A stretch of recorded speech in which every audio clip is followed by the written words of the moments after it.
going to talk about world building for the real world. Some stories take place in one location. Other stories follow a journey. I think one of the main reasons why journeys tend to take place more in fantasy narratives than they do in the real world is because people are more comfortable making up things as they go along than writing something which they later realize is wrong in some way, or afraid that they're going to be under some sort of scrutiny. This can obviously be avoided with research, but people also tend to second guess their research depending on where the sources are coming from. Wikipedia is great, but we've all heard about how it can be hacked into and the information changed. In the face of being wrong when you're writing stories in the real world, I really recommend that you just make it up. Shakespeare had never even been to Italy, but many of his plays take place there. Play with the planet as much as you like, it's yours after all. Say you want to talk about a journey which crosses your country. Just make up some towns. Make up the people who live there. Make up the microcultures that you think might be there. And if someone challenges you and says, "That's not how it is in my town," you just say, "Well, it's not your town, I made it up. It's fiction, dude." I think also when you're writing for the real world, you can play around with society. How much of it is the same? If you don't like the underrepresentation of women in positions of power in our society, then write a story where they're equally represented or overly represented. Fixing a fictional world may be the first step in fixing the non-fictional world. I think also another aspect of world building for the real world is that it's easier to ignore large sections of the world just because we don't understand it. And by that I don't mean places, I mean people. There could be people just living down the road where you just don't understand their experiences.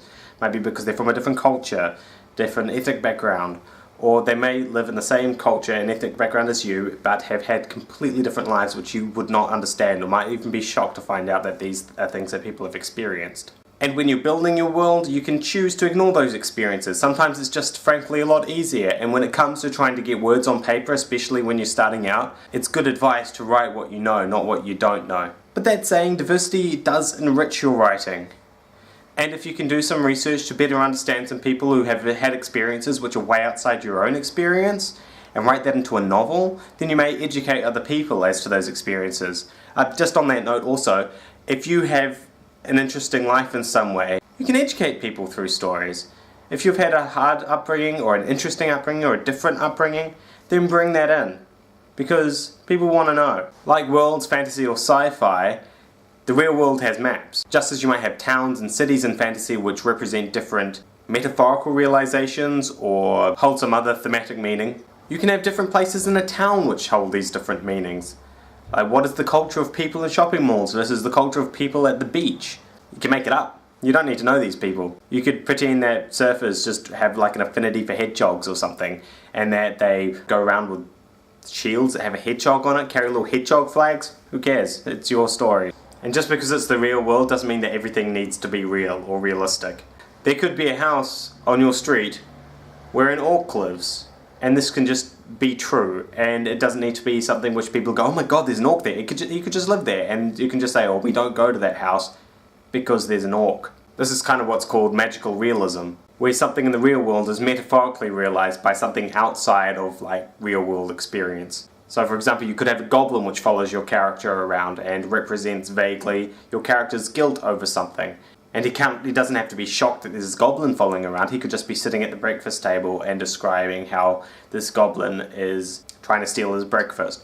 And that could mean that he's feeling guilty. And no one else has to be able to see this goblin. Maybe they do. Maybe they say, "Could you get rid of him?" One of your characters could just have angelic wings to represent how someone feels about that character. No need to draw attention to the oddity. Just have it there as if it is fact. And just like in a fantasy world, how do your characters get around? Are they living in sort of a green city where everyone gets around on bicycles? Is this a city of the past? Whereabouts is technology at? Depending on how old you are, you would have lived through various stages of technological development. It always cracks me up in Beyonce's song Crazy in Love. She says, "Got me hoping you page me right now." And pages were like these little machines which sent short messages to other pages or something. I was too young to really understand it. But they were completely wiped out as soon as cell phones started sending text messages. Yes, I grew up in a world without cell phones, so whenever I write a story I can actually decide from my own experience to write about a world without cell phones. Or maybe an alternate reality where cell phones were never created. Alternate realities are really cool too. Just change some small thing in history and lots of things can change. Is race a feature of your novel? I think most people feel more comfortable just reproducing the cultural experience that they are comfortable with, or what they're familiar with. Are you okay with that? World building doesn't normally mean these sorts of decisions, but I think they are definitely related. In my story, my character actually moves from a world which is recognizable to a world which isn't recognizable. But when it came to the real world aspect of this, I decided that an extinct bird wasn't extinct anymore. I just went with it. And it doesn't need to be a sci-fi for these sorts of things to be a feature. Maybe in your world dodos didn't die out and they're now like house pets. So, have fun changing the world that you're in.